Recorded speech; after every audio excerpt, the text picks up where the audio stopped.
Nós sabemos que tudo concorre para o bem daqueles que amam a Deus, que foram chamados segundo o seu desígnio.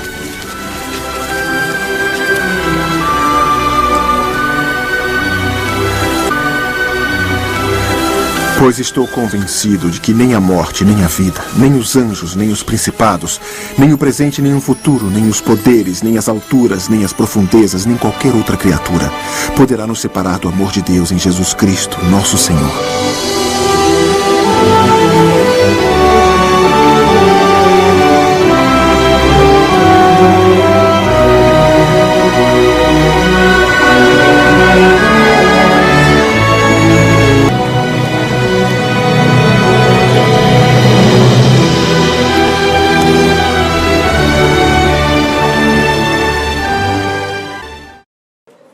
Boa noite, igreja.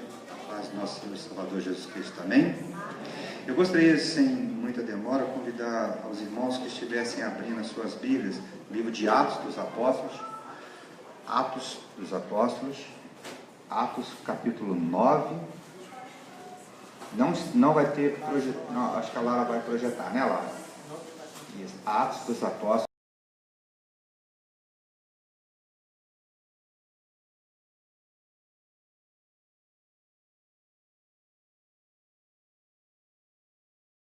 Não tem, então todos abram suas Bíblias, não vai ter projeção.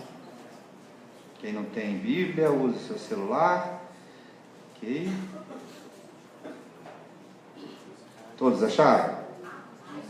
Atos dos Apóstolos, capítulo 9, do 1 ao 5. Ok? Todos acharam? Sim. Então vamos ler. Saulo, respirando ainda ameaças de morte contra os discípulos do Senhor, dirigiu-se ao sumo sacerdote e lhe pediu carta às sinagogas de Damasco, a fim de que, caso achasse algum que era do caminho, assim homem como mulher, os levasse preso para Jerusalém. Seguindo ele estrada fora, ao aproximar-se de Damasco, subitamente uma luz do céu brilhou ao seu redor, e caindo por terra, ouviu uma voz que lhe dizia: Saulo, Saulo, por que me persegues? Ele perguntou: quem és tu, Senhor? E a resposta foi: eu sou Jesus, a quem tu persegues. Amém? Vamos orar? Senhor nosso Deus, nosso Pai, Pai Santo, Pai amado, então eu te peço, ó Deus, iluminação, ó Deus, na Tua palavra, ó Deus, para o coração, ó Deus, de cada um que está aqui dentro, ó Deus. Então, ó Pai, a cada um, ó Pai, em Tuas mãos que entrou aqui, ó Deus, para hoje, ó Deus, ouvir a Tua palavra, ó Deus. Tu sabes, ó Deus, que de mim mesmo, ó Pai, não tenho nada, ó Pai, mas do Senhor, ó Pai, tudo posso, Senhor, porque é o Senhor quem nos fortalece. Eu te louvo e te agradeço por essa noite aqui, ó Deus, em nome de Jesus. Amém. O pastor, semana passada, falou sobre Atos dos Apóstolos, e achei interessante que ele quando ele falou os textos, me convidou para poder falar sobre Atos, e ele falou os textos, e eu falei para ele que queria falar sobre a conversão de Saulo. E bacana isso aqui, que se você tem quem depois tiver em condições em casa de ler todo o livro de Atos, você vai ver como que a história de Paulo é bonita. E é bacana como Deus faz, como Deus transforma, como que ele usa a sua dupla cidadania, como o pastor falou, né, semana passada, que depois dele convertido, ele já não usa mais o nome de Saulo, a qual ele herdou da parte do pai dele, que é o nome romano, e passa a usar o nome da parte da mãe dele, né, que é Paulo. Então achei isso bacana. Ele por si só deixou uma cidadania, poder adotar outra cidadania. Isso foi muito, muito bacana, muito marcante. O pastor explicou sobre isso semana passada. E Paulo começou o ministério dele por volta mais ou menos de 54 anos e morreu por volta mais ou menos de 63 anos. Então o ministério dele também foi muito curto. E algumas coisas que Deus colocou no meu coração foi isso aqui, que a conversão de Saulo para Paulo, e como a nossa conversão tem que ser uma conversão consciente. Quando Deus nos surpreende, percebemos que muitas das coisas as quais colocamos a nossa segurança não são tão seguras assim. Quando nós colocamos as nossas seguranças nas coisas que nós mesmos fazemos, mais à frente você vai ver que não são tão seguras assim. Quem tem condições de colocar a sua segurança nas mãos do Senhor, vê que as coisas ficam mais firmes, são mais solidificadas. Saulo estava vivendo a vida de maneira como ele tinha sido criado, fariseu, culto, profundamente devoto dos mandamentos do Senhor. No mundo desse personagem, a religião cristã era uma heresia, algo que deveria ser contida antes que pudesse causar maiores estragos. Saulo era zeloso nesse trabalho e assim ia para Damasco buscar cristãos para que pudesse ser preso. Nem ele imaginava o que poderia acontecer na estrada de Damasco. Ou seja, muitas das vezes a gente vai fazer certas coisas, mas a gente não imagina o que vai acontecer lá na frente. A gente não imagina o que Deus tem para nós. Também hoje, Deus continua atuando assim. Todos nós vivemos a vida de maneira que achamos melhor, de maneiras que aprendemos dos nossos pais, a nossa cultura, mas Deus tem hora que interfere nessa história e chega sem avisar e também nos derruba de nossos cavalos, das nossas seguranças, dos nossos costumes, e nos faz ver que o que estamos fazendo não é muitas vezes o melhor que podemos fazer para nossas vidas. É o melhor que Ele quer fazer para nossas vidas. Às vezes, a gente quando é mais novo, tem lá seus 20, 25 anos, a gente acha que sabe de tudo, né? A gente quer meter as caras e, pô, eu faço, eu resolvo, e muitas das vezes os pais da gente falam pra gente assim, olha, cuidado, fala, não, eu sei o que eu estou fazendo, olha, cuidado, não, eu sei o que eu estou fazendo. Teve muitas vezes da minha vida que eu ia fazer alguma coisa, a Nirlene ficava falando comigo, olha, cuidado, cuidado. E eu falava, não, deixa comigo, eu sei o que eu estou fazendo. Orou? Orei. E o que acontecia? Caía do cavalo. E eu tenho certeza que se aqui nós saímos perguntando aqui, muitos já caíram do cavalo. E quando a gente cai do cavalo, dói. Porque mexe com o orgulho da gente. Quando você cai do cavalo, que você se sente fracassado, mexe com o sentimento da gente de uma tal forma que nós não conseguimos de forma nenhuma verbalizar isso. Pode quem quiser chegar para você e perguntar o que você está sentindo, corre lágrima nos olhos, você fica com o rosto rosado, fica avermelhado, mas você não sabe explicar, porque está doendo. É uma queda em tanto. Quando Deus nos surpreende, percebemos que muitas das coisas nas quais colocamos as nossas seguranças não são tão seguras assim. Na medida em que entendemos que a única rocha sólida é Cristo, percebemos que as riquezas, os prazeres são fúteis. O poder, e muitas vezes desejamos não passar de uma falsa impressão de segurança. Eles são ali um momento, mas podem não ser. Certa vez eu estava conversando com um amigo meu, um empresário, ele falou comigo assim, rapaz, eu já tive tanta confiança em mim mesmo, que eu achava que se eu plantasse um pé de abacate no asfalto, eu ia colher fruto. Tanta confiança que eu tinha, que o que eu ia fazer ia dar certo.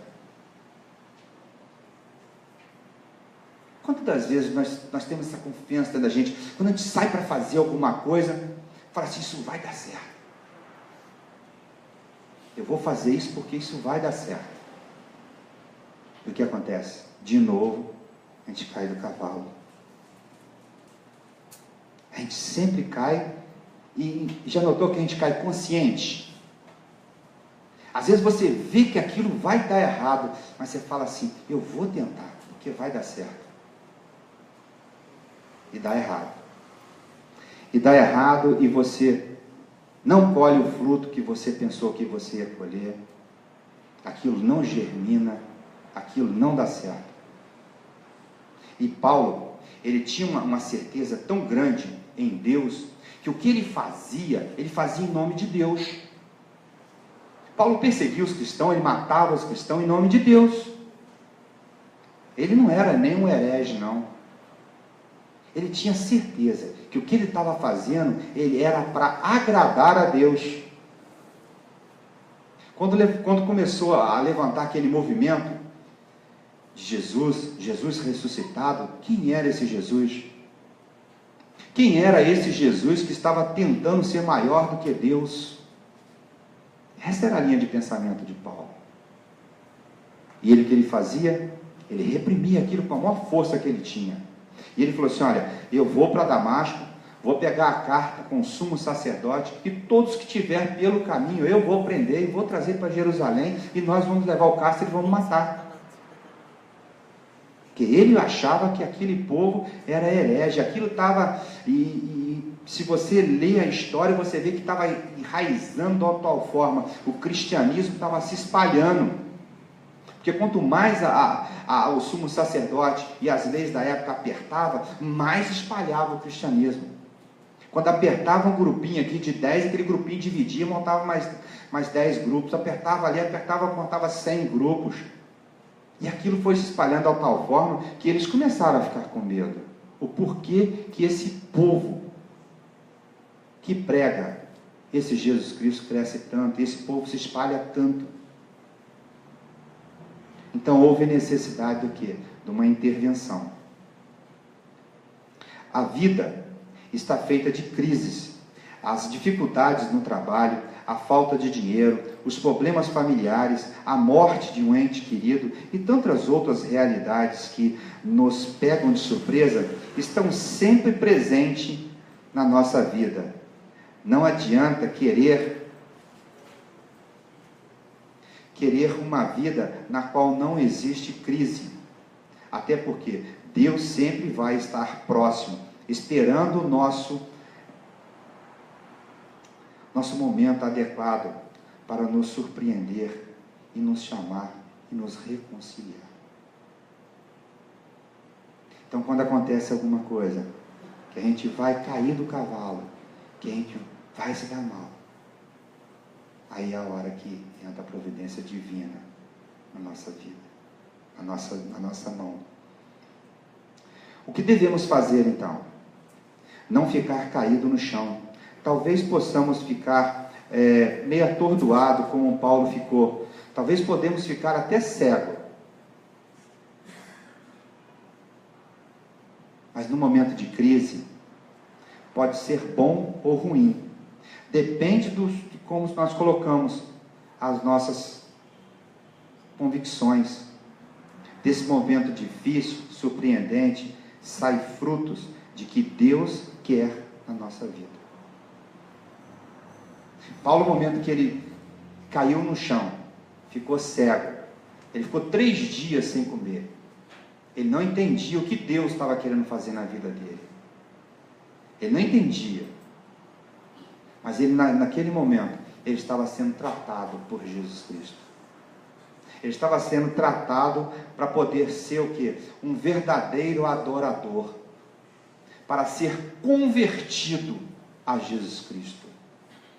Naquele momento, Deus, que ele caiu do cavalo, Deus derrubou dele todas as convicções, todo o ego dele, todo o ar dele de empáfia.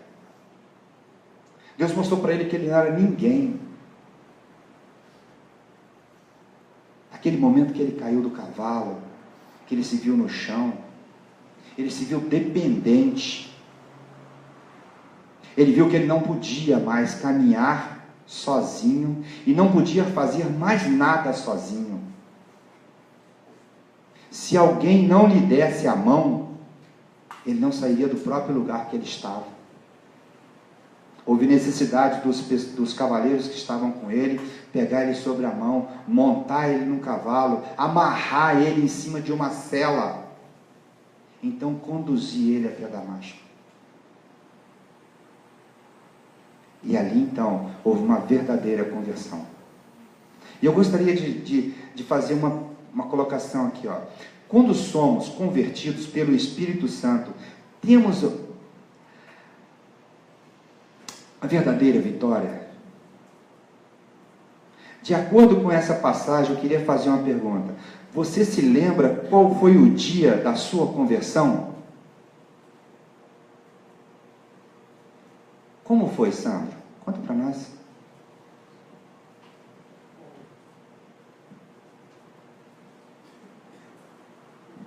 Boa noite, irmãos. Para quem ainda não me conhece, meu nome é Sandro, sou casado com a Patrícia, minha filha Eduarda está na classe de crianças.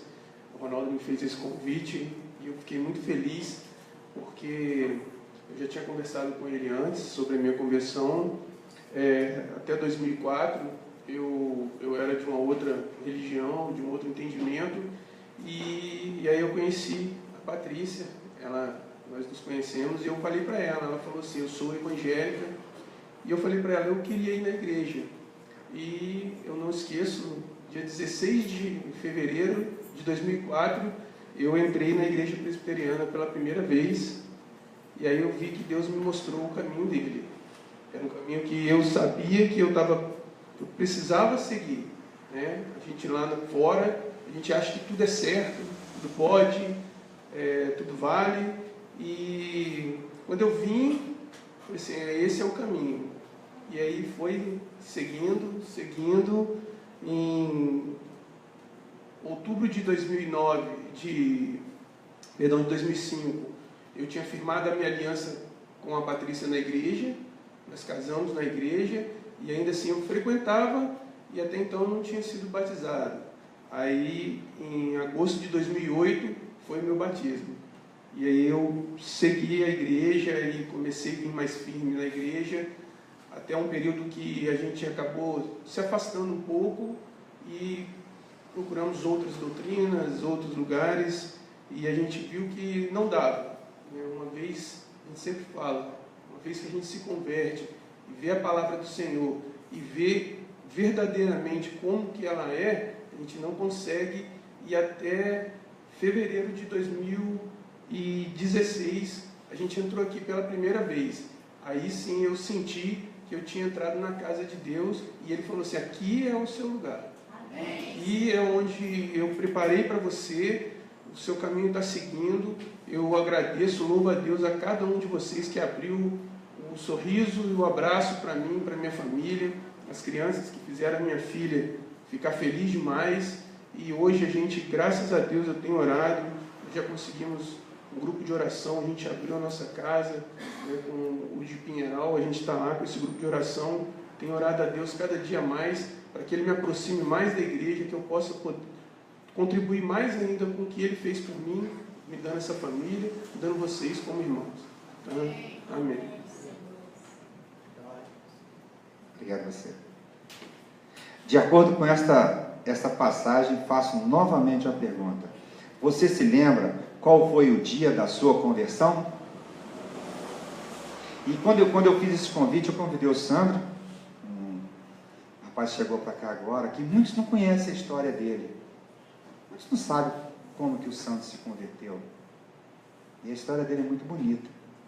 Eu tenho certeza que sair perguntando a história de cada um aqui, cada um de nós temos uma história. Mas eu queria que vocês ouvissem hoje a conversão de uma pessoa que para mim é muito especial. Ele é meu padrinho de casamento, é uma pessoa que sempre peço oração para ele, sempre está orando por nós. É uma pessoa que todos vocês, muitas das vezes, já pediram oração para ele, a nossa irmã Ademar. Uma pessoa que eu tenho um carinho muito especial por ele.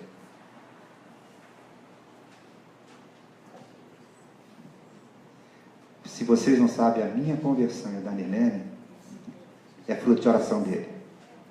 Né? Amém, irmãos? Pai do Senhor. Legal, né? gente ouviu algumas coisas assim. Foi no dia do culto lá na Central. Eu fiquei muito feliz também, porque eu ouvi alguma coisa que encheu meu coração de alegria. Um casal que eu já conhecia na igreja, mas não me lembrava dos detalhes. E ela me cumprimentou lá na igreja, o marido me cumprimentou. Eles andaram para sair e voltavam. Ela voltou e veio me falar o seguinte: falou, Sr. Ademar, deixa eu contar uma coisa para o senhor. Desde aquele dia que, quando o senhor estava dirigindo a escola dominical, que o senhor fez apelo para a gente, na hora nós não demonstramos nada, mas o Espírito Santo entrou no nosso coração e nós acertamos a nossa vida com Jesus. Eu fiquei contente de saber que Deus usa pessoas para que nós nos aproximemos dele, né? E se você parar agora, você começar a raciocinar, você vai se lembrar de alguém que foi usado pelo Espírito Santo para falar o seu coração e mudar a sua história. E do momento que a gente recebe o Senhor Jesus Cristo, a nossa história muda. Mas muda de uma forma tão gloriosa que a gente não consegue avaliar. E a gente não sabe, não percebe as mudanças. As mudanças vão acontecendo, né? Quando a gente menos espera. Eu fazia isso, sentia prazer nisso, e agora não sinto mais. Mas eu, 6 de dezembro de 64, faz um tempinho, né? Eu tive o privilégio de entrar para a igreja e aceitar Cristo. Não ouvi nem a mensagem. O pregador era o sogro do Joel, pastor Terra, uma pessoa que admiro e tenho muito respeito pelo conhecimento que ele tem da palavra e pela comunhão que ele tem com Deus, pela certeza que ele tem de que Deus é o Senhor da história e que ele faz as mudanças. Então eu tinha já tratado com alguns amigos, era eu e o Sodré, o Wilson, que é um primo meu, e José Gonçalves, que a gente chamava ele na época de Zé Piranha, Zé Gonçalves, Zé do Fole, coisas assim, né? Aquela turma lá que hoje a gente chama a turma da balada, né? E quando nós chegamos no culto, ele estava fazendo um apelo, não ouvia a mensagem, só ouvia o cantar do hino, né? Foi aquele hino, foi na cruz, né? E nós já entramos e estava fazendo apelo, nós fomos direto lá para frente, com a mão levantada, e tivemos um encontro com Jesus. E aquele encontro foi fantástico, porque Deus mudou ali a minha história. No sábado seguinte, tinha um baile que eu estava convidado para ir. Eu gostava muito de dançar. E no sábado eu estou dançando. Aí um da minha turma lá gritou assim: "Ei, é o crente dançando!"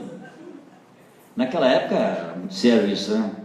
Olha, irmãos, quando eu vi essa expressão, o crente dançando, foi como se eu tivesse sentido uma facada no peito. Foi algo que me doeu profundamente. Eu terminei de dançar aquela música e falei: nunca mais, em nome de Jesus, nunca mais entro num baile para dançar. Tá? Então ali eu senti o toque de Deus mostrando que já não era mais ali o meu lugar. Eu podia até ter amizade com as pessoas, mas eu fazia parte de um povo diferente. Então é bom que a gente esteja atento e que a gente escuta a voz de Deus. Você agora não faz mais parte daquele grupo lá, você faz parte desse grupo aqui, né? Deus tem algo diferente, Deus tinha algo diferente para a minha vida. E Deus começou ali a minha história. Passou um tempo, logo em seguida houve uma separação da Igreja Presbiteriana do Brasil. E aquele grupo que pertencia, que eu tinha uma boa relação com eles, acompanhou o Zé Terra, que foi fazer uma nova igreja, a Igreja Presbiteriana Missionária. E eu fui para lá junto com eles. Eu tinha relação com aquele grupo e passou alguns dias, o pastor falou: "Você precisa ser batizado." E foi o Zé Terra, né? "Você precisa ser batizado." Aí eu fui mandar fazer um terno para me batizar.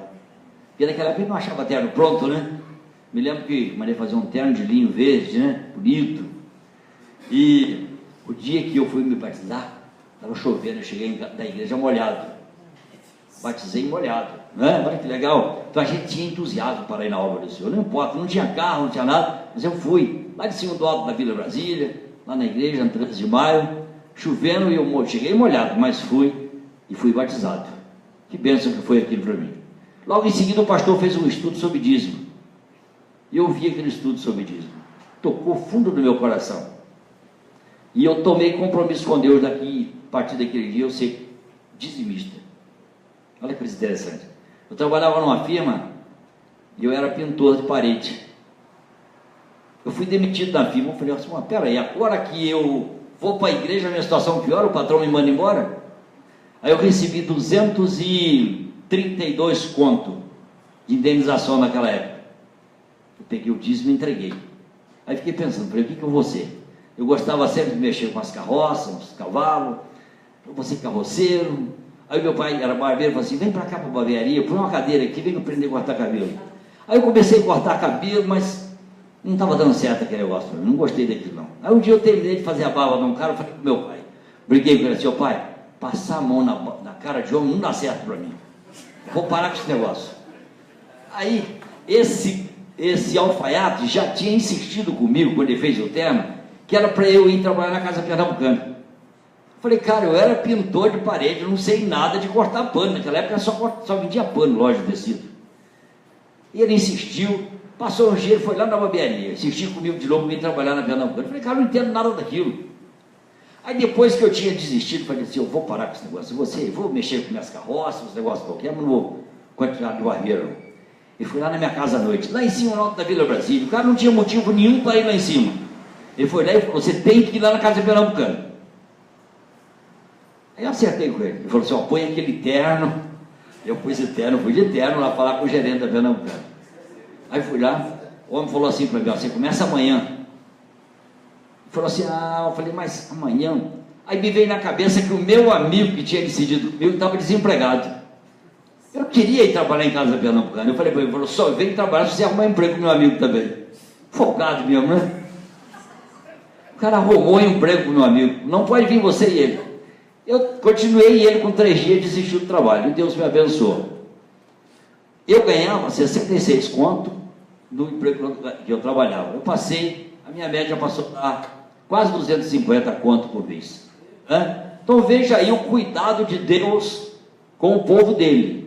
E assim tem mais detalhes, depois eu posso até contar para os irmãos. Mas irmãos, o que me chama mais atenção com respeito ao que Deus fez na minha vida, foi quando eu li Atos capítulo 1, versículo 8, que diz assim, mas recebereis a virtude do Espírito Santo, que há de vir sobre vós, ser-me-eis testemunha, tanto aqui na minha casa, como na minha cidade, como no meu estado, como no meu país, e até os confins da terra.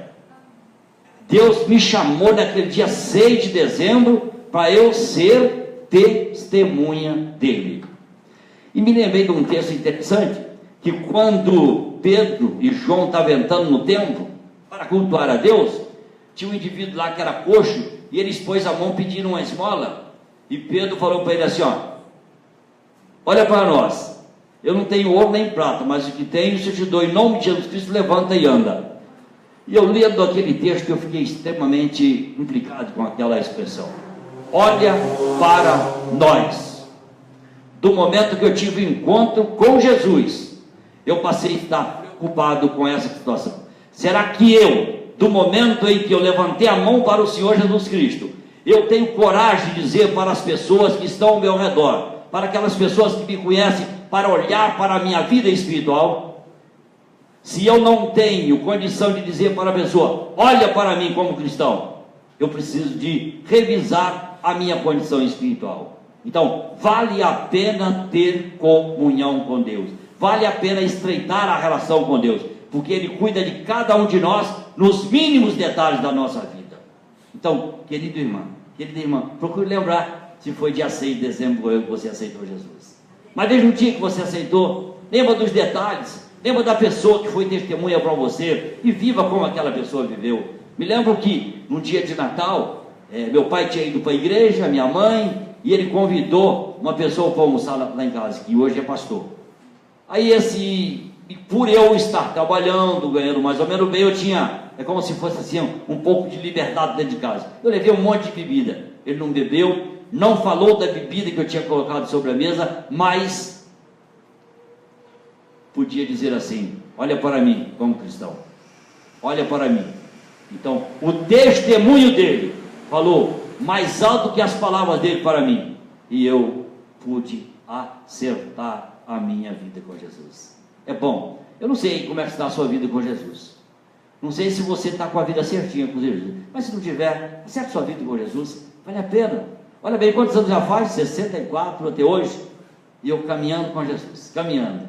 Sempre sabendo que Ele está segurando a minha mão. Não importa as tempestades que eu tenho passado. Importa é que a minha mão está segura por Jesus. A sua mão está segura por Jesus? Como é que está a sua situação? Você tem certeza? Hoje eu fiquei muito feliz com esse menino aqui. Levanta, fique em pé. Você. Eu perguntei para ele assim, ó, se você morrer agora, você vai para onde? Ele falou, eu vou para o céu. Eu falei, por que você vai para o céu? Porque Jesus me salvou. Olha que coisa bacana. Deus te abençoe muito. Não é bacana isso? Eu vou para o céu. Por quê? Jesus me salvou. Ele fez por mim. Ele fez por você. E se ainda você não tem certeza disso, Ele pode fazer por você nesta noite. Vale a pena. Deus te abençoe. Desculpa o tempo. E você, se lembra o dia que você foi convertido? Você lembra como é que foi? Eu converti também, foi dia 7 de setembro, né? Nós somos batizados, eu e Nirlene. Foi um momento marcante na minha vida. O que Deus fez na minha vida, o que Deus mudou a minha história. E de um macumbeiro, dono de terreiro de macumba, Deus fez um cristão. Porque Deus faz. Certa vez eu tinha montado uma empresa por minha conta, eu fali e Deus me levantou. Então quando a gente faz as coisas com a nossa cabeça, que a gente cai do cavalo, como Saulo caiu aqui, dói. Mas o mais importante não é você cair do cavalo, é quando você cair do cavalo e você ficar atordoado, você se sentir cego, é quando você levar a mão e você saber que Jesus pega na tua mão e Ele te sustenta e Ele te segura. Se aqui nós saímos perguntando como foi a conversão de cada um, como é a sua história, aqui dentro não tem ninguém perfeito, todos somos pecadores. Todos nós somos errados. Aqui não tem um certo sequer. Aqui não tem um justo sequer. Todos nós somos pecadores. Do mais velho ao mais novo. Todos. Todos nós carecemos da graça e da glória e da misericórdia do Senhor em nossas vidas. Se não for ela, nenhum de vocês, nem eu, consigo levantar um pé sequer. Nós dependemos da graça do Senhor. E para poder encerrar aqui, eu coloquei um fechamento aqui que diz assim: depois de todas essas experiências, Paulo entende que o único que pode fazer com que a sua vida seja melhor é o dono da voz. É o dono da voz que ele escutou. Você já tentou ficar de olho fechado, quietinho, alguns minutos?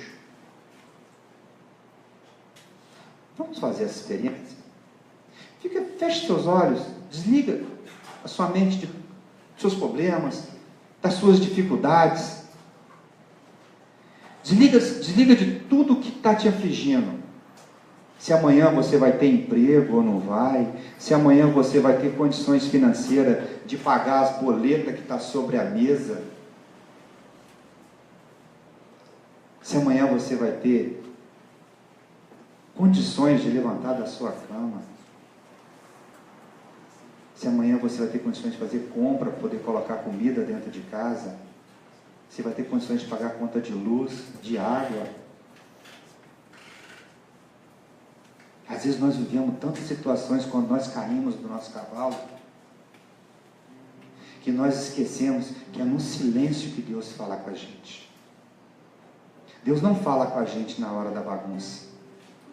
Na hora que a mente da gente está atordoada, preocupada com o trabalho, preocupada com o filho, preocupado com como fazer as coisas. Deus não fala nessa hora com a gente. Deus fala com a gente na hora que a gente está no silêncio. Na hora que a gente se coloca numa situação de servo. Esquece todas as nossas dificuldades e consigamos entender que o Senhor da nossa vida é o dono da voz. É o dono da voz.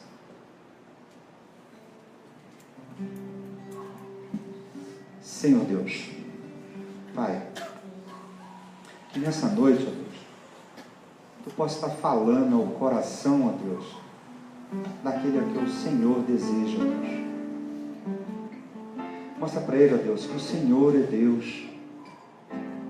Quando tem o dinheiro para pagar as boletas, quando tem o dinheiro para poder fazer a compra, o Senhor é Deus. Mas quando não tem, o Senhor é o Deus também. A nossa história não muda por causa da circunstância. A nossa história só muda quando o Senhor diz que tem que ser. E o Senhor é dono da vida de cada um aqui dentro presente. O Senhor é dono da história de cada um aqui.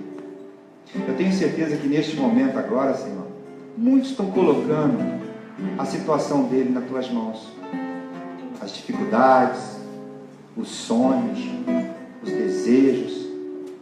Quantos de nós, Senhor, queremos tantas coisas e nos esquecemos de Ti, ó Pai? Quantos de nós, ó Pai, só lembramos de coisas materiais dentro do nosso egoísmo, dentro da nossa ignorância, Senhor? Às vezes achamos, ó Pai, que somos autossuficientes, ó Senhor, e o Senhor nos derruba do nosso cavalo, para que nós possamos entender que o Senhor é o dono da voz. É o Senhor que nos pega pela mão e o Senhor que conduz as nossas vidas. Então, ó Pai, a vida de cada um aqui em Tuas mãos, ó Deus, e fala ao coração de cada um, ó Deus, da forma como o Senhor pode. E te peço, ó Pai, fale de uma forma que a pessoa possa entender, ó Pai, que é o Senhor. Fala alto ao coração dele, fala alto à mente dele, ó Deus, para que voz alheia, ó Pai, não venha nos distrair e nos desviar do Teu caminho, Senhor. Guia-nos em Tuas mãos.